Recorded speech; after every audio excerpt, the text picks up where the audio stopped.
For decades, Audrey Hepburn was celebrated as the embodiment of grace, kindness, and timeless elegance. But behind the soft smile and humanitarian legacy, there were whispers, stories she never spoke about publicly, tensions she carried quietly, and truths she only shared in private moments near the end of her life. According to those closest to her, Audrey saw a darker side of Hollywood that fans were never meant to see. Rivalries hidden behind red carpet smiles, cruelty disguised as professionalism, and ambition that crossed moral lines. In this video, we explore the 6 actresses whose off-screen behavior allegedly shocked Audrey Hepburn the most. What really happened behind closed studio doors? And why did Audrey believe the world deserved to know the truth? Stay with us until the very end, because the final name on this list may completely change how you see Hollywood's so-called golden age. Joan Crawford. By the time Joan Crawford's name echoed through studio corridors, it carried weight, sometimes reverence, often fear. She was not merely a star, she was a system unto herself. In classic Hollywood, where power flowed through contracts, studio heads, and carefully managed reputations, Joan Crawford learned to rule by precision and intimidation. To many executives, she was a dream, punctual, tireless, relentlessly prepared. To many co-stars and crew members, she was something else entirely. Those who worked under her described a climate where mistakes were not corrected but punished. A lighting cue missed by a second. A dress wrinkle that displeased her eye. A camera angle she felt diminished her presence. Each could spark a public rebuke sharp enough to silence a room.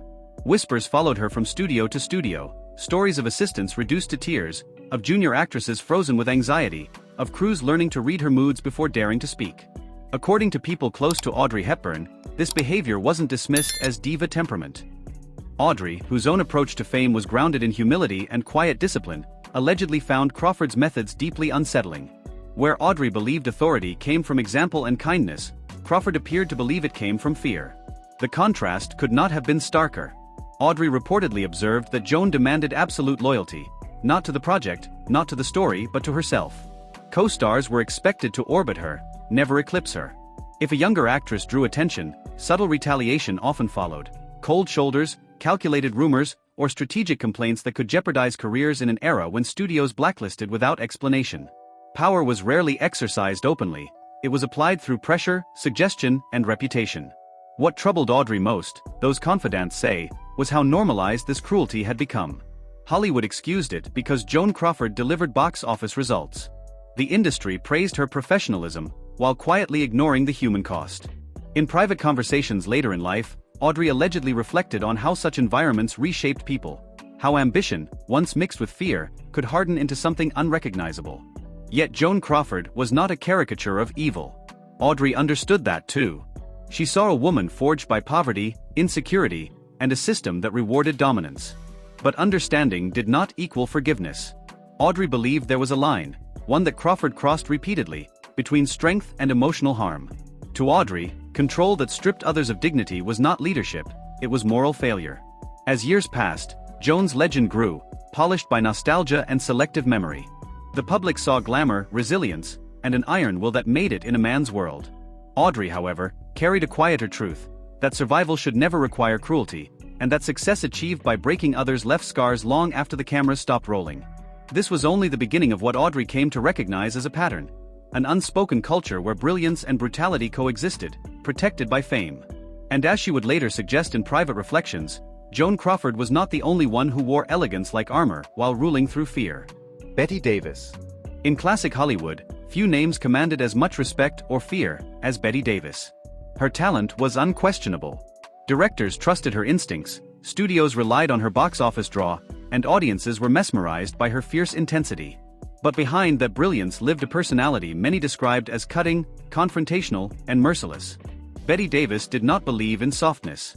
She believed in domination through intellect and performance. On set, she was infamous for her razor-sharp tongue. A poorly delivered line, a moment of hesitation, even a perceived lack of commitment could trigger scathing remarks that left co-stars humiliated. Some actors later admitted they dreaded scenes with her, not because of the difficulty of the work, but because of the emotional toll of enduring her presence. Those close to Audrey Hepburn claimed Audrey observed Davis's behavior from a distance and found it deeply troubling. Audrey admired dedication to craft, but she recoiled from cruelty disguised as honesty. In her view, Bette Davis often crossed that boundary, using truth as a weapon rather than a tool. There were stories of Davis deliberately undermining younger actresses, questioning their intelligence, belittling their training, or dismissing them as mere decoration. In an era where confidence was fragile and careers could vanish overnight, such treatment could be devastating. Audrey allegedly reflected later that Bette Davis seemed to believe fear sharpened performance. Audrey believed the opposite, that fear suffocated authenticity. What disturbed Audrey most was how the industry rewarded this behavior. Davis was labeled strong, fearless, and brilliant, while those she wounded were encouraged to toughen up or stay silent. Hollywood mythologized her cruelty as proof of genius. Audrey, however, quietly questioned what kind of art demanded emotional casualties. In private reflections near the end of her life, Audrey reportedly acknowledged that Bette Davis was shaped by a brutal system, one that pitted women against each other and taught them that kindness was weakness. But Audrey never accepted that as justification. To her, talent did not excuse harm. Brilliance did not grant moral immunity.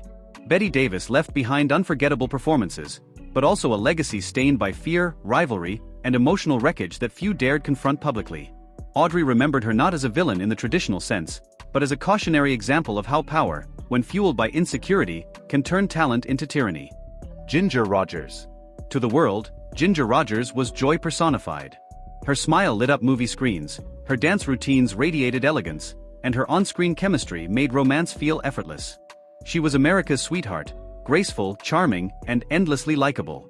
But according to those who knew her behind the scenes, that warmth often stopped when the cameras did. Unlike Joan Crawford's open dominance or Bette Davis's verbal assaults, Ginger Rogers' alleged cruelty was quieter, more refined, more strategic. She reportedly wielded dismissal instead of rage, condescension instead of confrontation. Crew members and lesser-known actresses recalled feeling invisible in her presence, reduced to obstacles rather than collaborators. Audrey Hepburn, whose nature leaned toward empathy and inclusion, allegedly found this behavior particularly disheartening. Audrey believed kindness should come naturally to those blessed with success. Yet Ginger Rogers, by many accounts, treated fame as a shield, one that separated her from those she considered beneath her status. Stories circulated of Rogers refusing to rehearse with certain co-stars, questioning casting choices, and subtly undermining actresses she perceived as threats. Compliments were rare. Support was conditional. Politeness existed, but warmth did not. Audrey reportedly observed that Ginger Rogers perfected the art of appearing gracious while remaining emotionally distant and self-serving. What unsettled Audrey most was how effectively the illusion worked. The public adored Ginger Rogers precisely because they believed her sweetness was real. That disconnect troubled Audrey deeply. She felt Hollywood had created a system where image mattered more than integrity, where cruelty could survive as long as it wore a pleasant face. In later years, Audrey reflected that Ginger Rogers represented a different kind of darkness, not loud or explosive, but cold and dismissive. A reminder that harm does not always announce itself. Sometimes it smiles, dances beautifully, and leaves others feeling small without ever raising its voice. For Audrey Hepburn, this realization was painful. She wanted to believe that kindness and success could coexist. Ginger Rogers challenged that belief, showing how fame could hollow out empathy while preserving charm. And as Audrey would come to understand, this pattern repeated itself again and again among Hollywood's most celebrated women. Elizabeth Taylor. Elizabeth Taylor was not merely famous, she was seismic. Wherever she went, attention followed. Her beauty was legendary, her talent undeniable, and her influence so immense that studios bent around her will. To the public, she represented passion, romance, and unapologetic excess. To those who worked near her, however, she could be a force that consumed everything in her orbit. People close to Audrey Hepburn later suggested that Audrey struggled deeply with Elizabeth Taylor's approach to power. Audrey believed in restraint, responsibility, and emotional accountability. Taylor, by contrast, lived loudly, often blurring the line between personal desire and professional consequence. Sets reportedly revolved around her moods. Schedules shifted. Loyalties were tested. Rumors followed Taylor for decades, of rivalries inflamed, marriages entangled with careers, and projects destabilized by emotional chaos. While many admired her honesty and refusal to conform, others whispered about the collateral damage left behind. Co-stars overshadowed, friendships burned, reputations quietly fractured. Audrey allegedly observed that Elizabeth Taylor did not always intend harm, but her unchecked influence made harm inevitable. What unsettled Audrey most was how Taylor's excess was celebrated rather than questioned. The industry framed destruction as passion, indulgence as authenticity. Audrey, whose own life had been shaped by war and loss, believed that suffering should cultivate empathy, not entitlement. In private reflections, She reportedly questioned whether Hollywood had confused emotional intensity with moral depth. Elizabeth Taylor was not cruel in the traditional sense. She did not rule through fear or insults.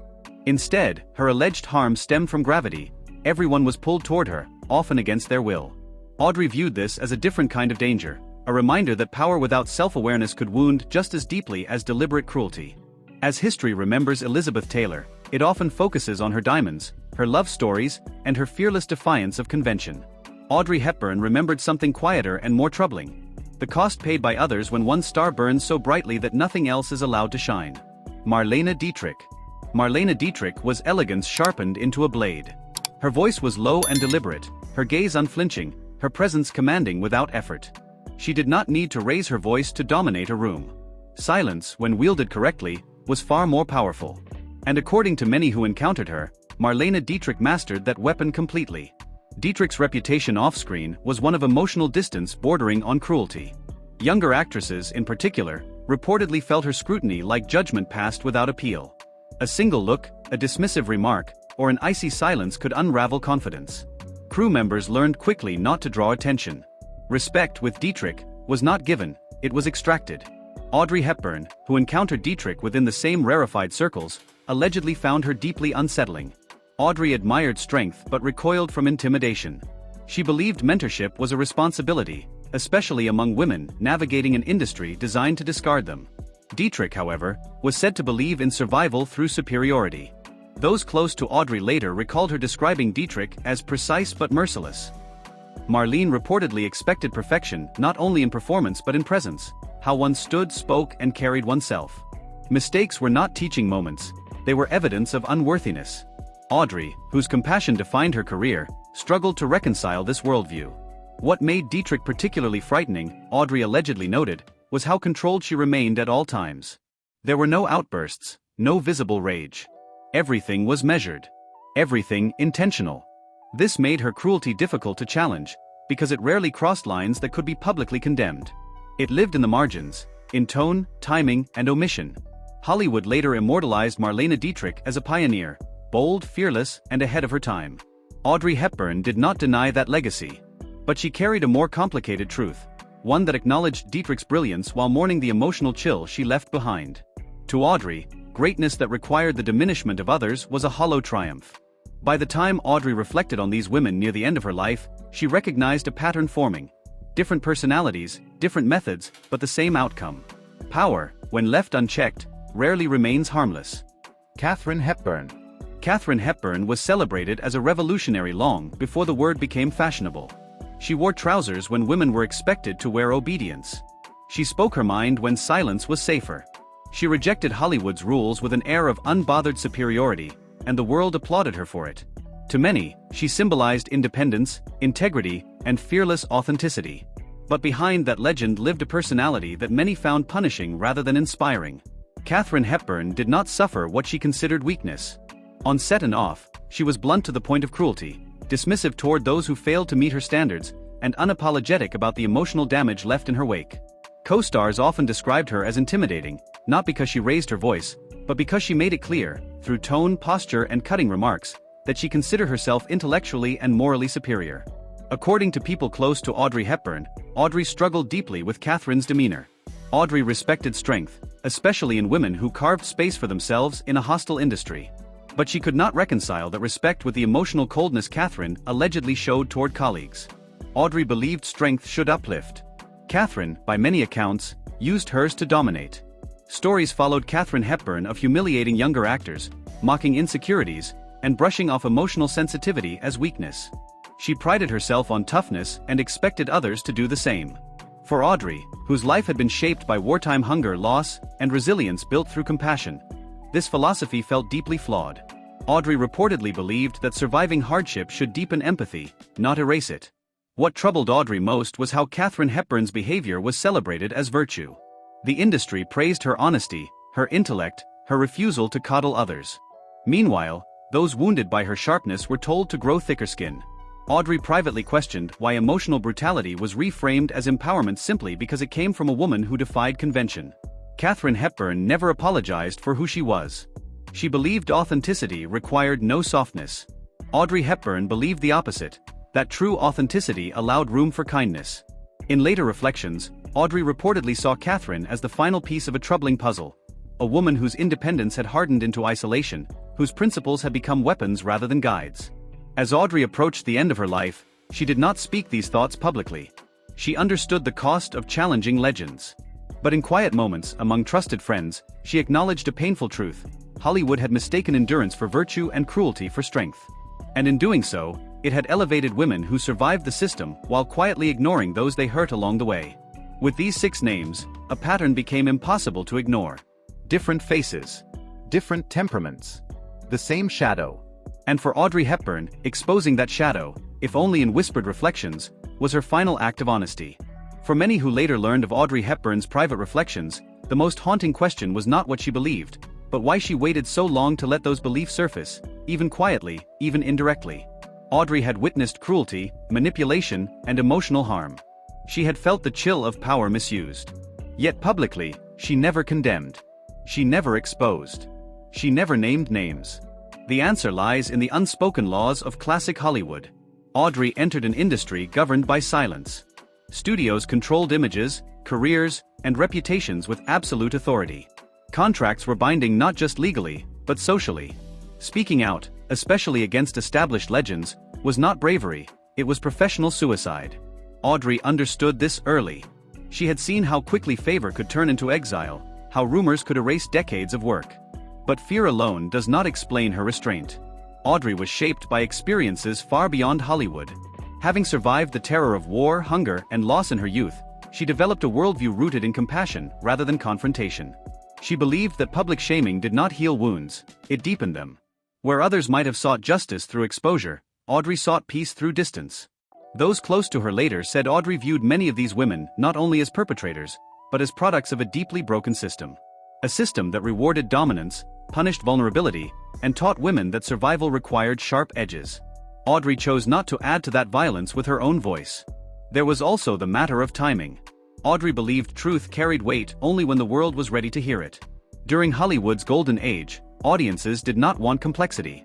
They wanted icons, not contradictions. To shatter illusions too early would have meant being dismissed, ridiculed, or erased. Audrey waited, not out of weakness, but out of patience. In her final years, as her focus shifted fully toward humanitarian work, Audrey's perspective widened even further. She had seen real suffering: children without food, families without shelter, nations broken by war. Against that backdrop, Hollywood cruelty seemed small, almost indulgent. And yet, she knew it mattered. Because harm, no matter how refined or hidden, still leaves scars. So Audrey spoke only in fragments. In reflections. In conversations meant to be understood, not sensationalized. Her silence was not approval. It was a deliberate choice, one rooted in empathy, restraint, and a belief that history would eventually ask the questions she had long carried alone. Behind the glamour of classic Hollywood lay an emotional battlefield few outsiders ever truly understood. Actresses were not simply competing for roles, they were competing for survival. Studios pitted women against one another deliberately. Fewer leading roles, shrinking shelf lives, and constant comparisons ensured tension never faded. Rivalry was not an accident. It was policy. Audrey Hepburn recognized this pattern with painful clarity. She observed how fear transformed talent into hostility, how insecurity hardened into cruelty. Many actresses entered Hollywood young, impressionable, and eager to belong. They were told, explicitly or subtly, that there was room for only one queen at a time. Friendship became liability. Kindness became weakness. Trust became dangerous. In such an environment, empathy was not just rare, it was risky. Psychologically, the pressure was relentless. Actresses were scrutinized not only for performance, but for appearance, aging, relationships, and obedience. One misstep could end everything. Over time, many learned to protect themselves through control, dominance, and emotional detachment. Cruelty became armor. Audrey, however, never fully adapted to this culture.